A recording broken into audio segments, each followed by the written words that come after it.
this. And this stuff will be fine, but then this stuff, yeah. We flush trim it, and then we... All the way to the frame? We put silicone. So essentially what we're going to do is we're going to take that aluminum. Yeah, we flush trim it all the way to the frame.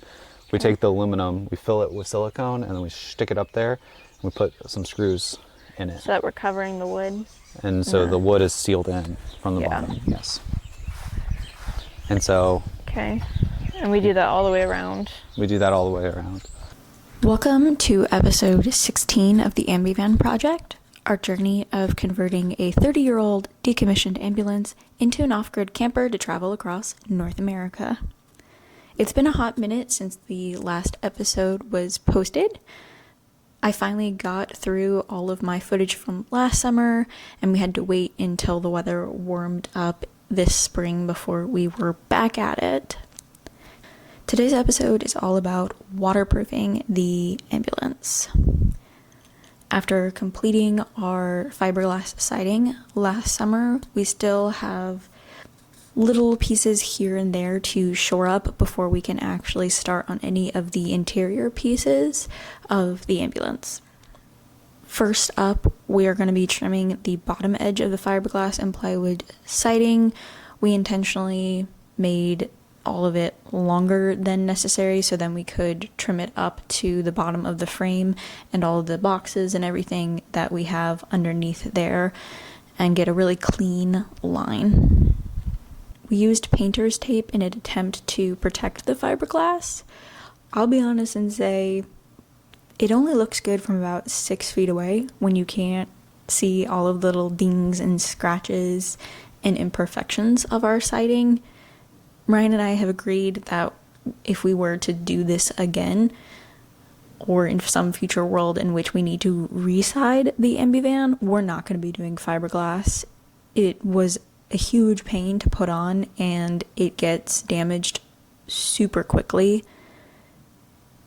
So it's just not worth it in the long run. I think had I gone with a different color other than white, maybe it wouldn't be so bad. We also can't figure out the two back corners have this black stuff on them, and we can't figure out how to get it off. It's just on the exterior. There was nothing rubbing against those corners over winter. There's no pockets of air or anything in the fiberglass that would cause like mold or anything to grow. So at some point I'm gonna have to like figure out how to clean it off, or we're gonna have to cover it with some fun stickers or whatever so that it's not super ugly.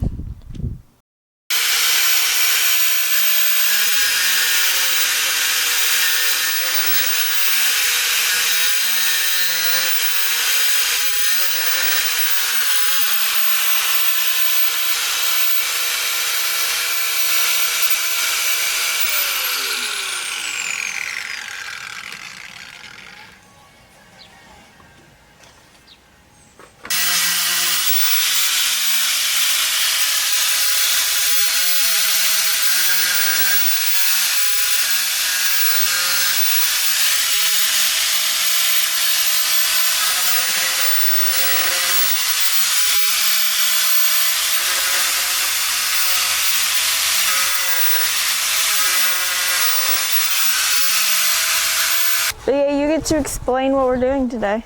All right, so what we're doing is we're going to get this into a state of somewhat waterproof. And by that, I mean, who knows? But we're going to fix all our fuck-ups on that side, because this side's our bad side. We just show you this side all the time because it's the good side. But this side's fucked. So we're going to unfuck this side by a little bit, just a little bit. And we're going to finish the door.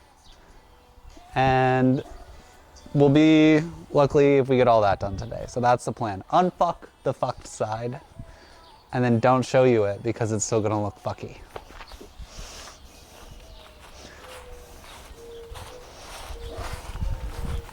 What is your thought process here?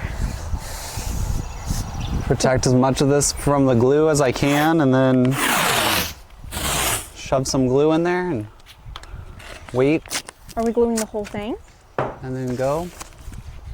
Yeah, the whole thing needs, this top lip needs done basically everywhere. And are you able to pull it out enough to actually get glue in there? Barely. Barely. So am I just gonna like hold the glue for you? And you're just gonna peel it away and shove glue in at the same time? Basically.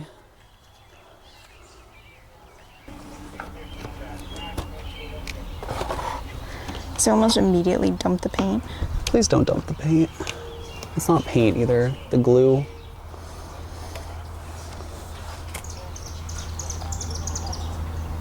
I could go higher, but I don't want to step up any higher. Don't go any higher. Because this ladder is not on an even surface, so I think I'm just gonna like tip and spill this contact adhesive everywhere.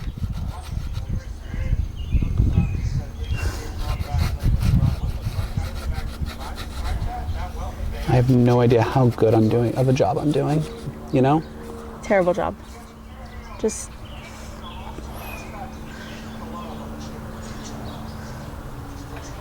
it's like honey. I'm kind of banking on that. I'm just like being able to.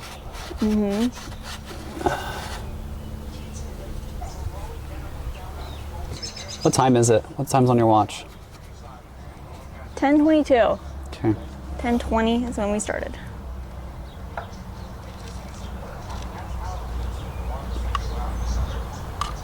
I forget I need to keep my mouth closed around this. Because you just breathe in the fumes and that's all you taste.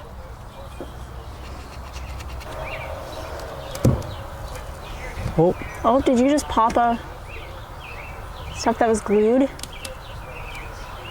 yeah, I think so. Babe. Oh, Babe, I blame you. I lit down to you and you tried to come up to me. I did. I tried to meet you in the middle there. That's your fault. 100% your fault.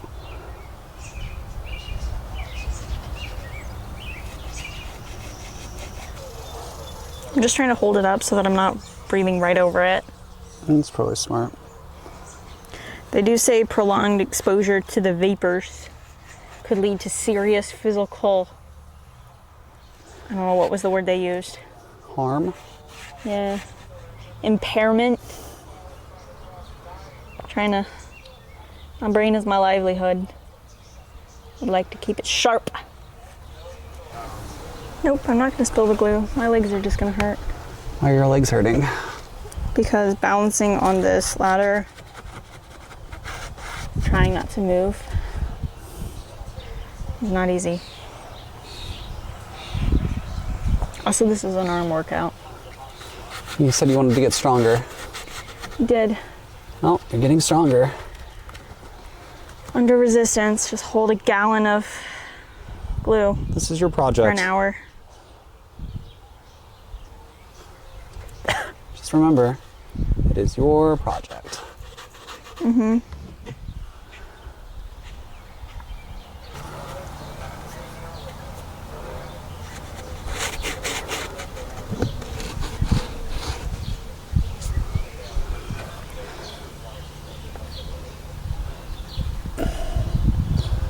Well, the glue is starting to dry on my brush. So, you know, that whole 15 to 20 minutes bullshit. I don't believe it. I've never once believed it. I don't understand how it's even possible. We're at like the perfect operating temperature too. Yeah.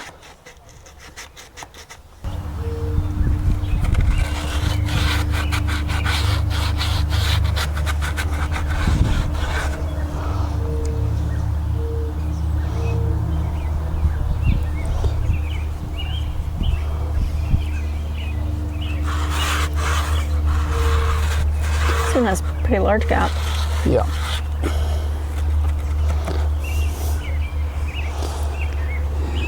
That's why I'm trying to get so much glue into it. Yeah. It's been almost 20 minutes since we started. Almost 20 minutes since we started. So right on time for you to roll after this. Well, the beginning. Yeah.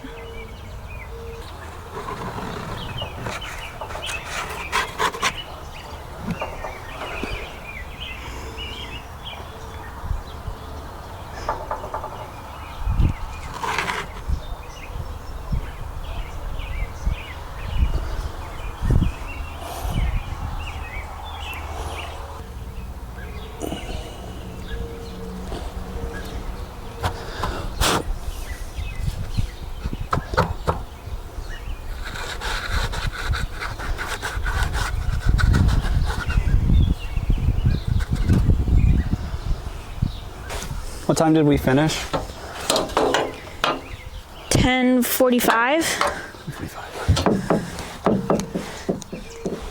10:40. 10:45.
After we finished the final areas of the fiberglass siding that needed to be glued down, the next step in our attempts at waterproofing was to caulk the upper seam between the fiberglass and the lip on the roof for water.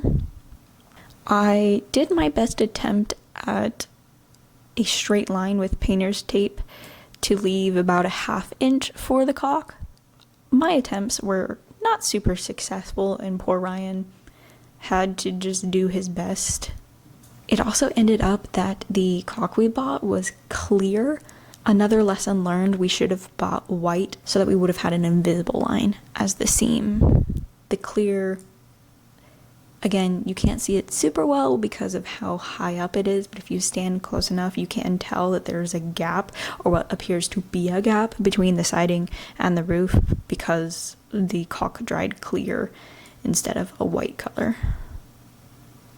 The next item on our checklist was to remove the remaining emergency lights from around the roof edge. I started doing this by hand with a screwdriver, and thankfully we were able to find a drill because this was a pain. You had to take the cap of the light off first, which had tiny little screws holding it in place, and then you had to take the screws out to get the frame of the light out of the roof.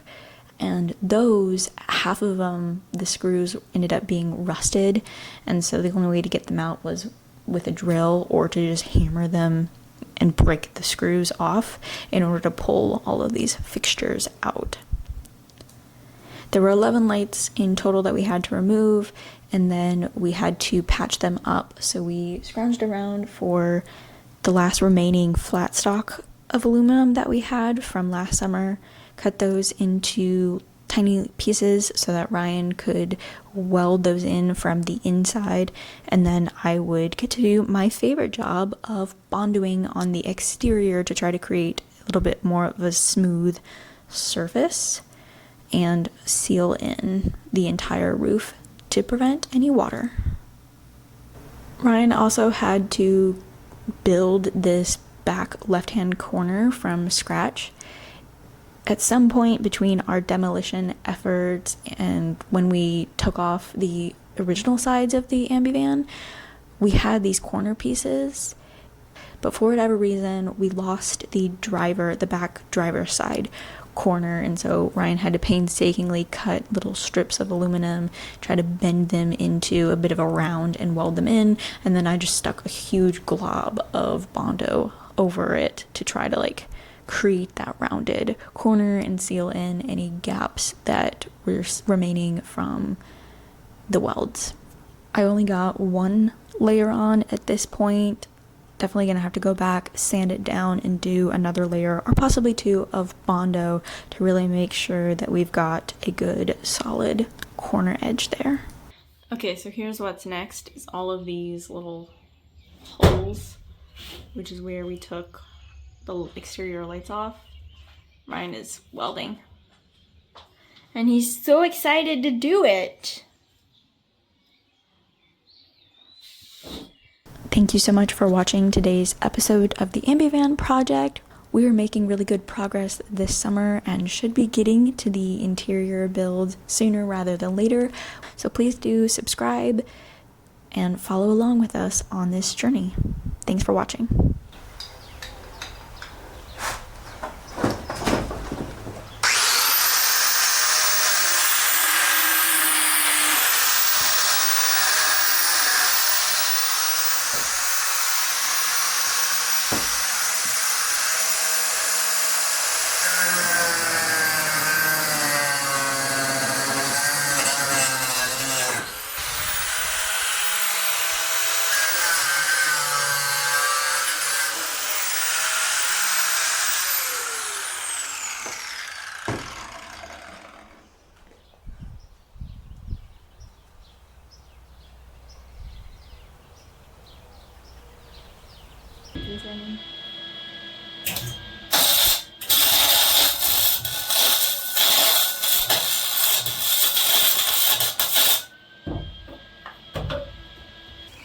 Ryan's task for today is to weld on the outside of the lights we took off. We put little aluminum pieces, and so he's got to weld those, hence the protection for the fiberglass.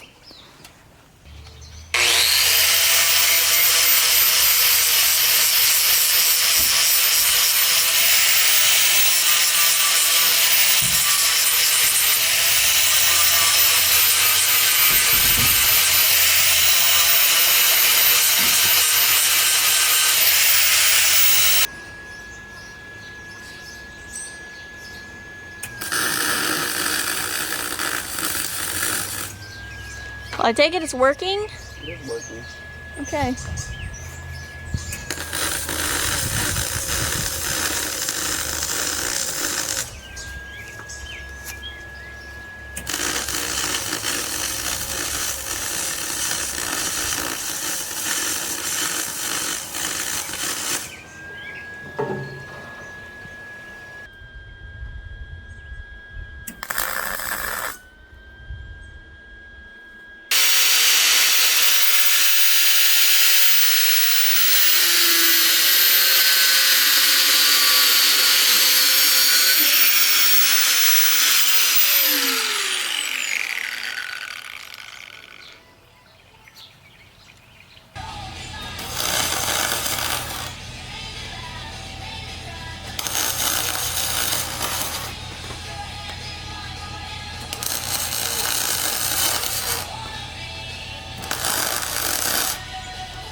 There's a very high chance I have to do this twice.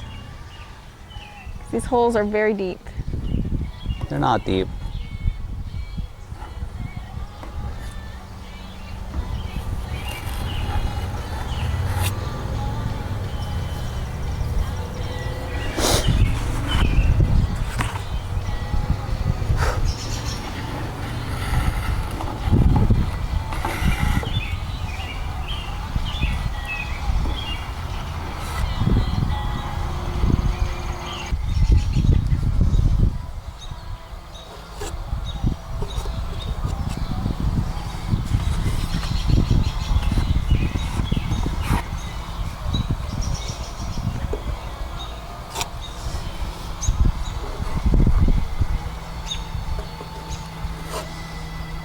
Look, there's proof that he is not just supervising today.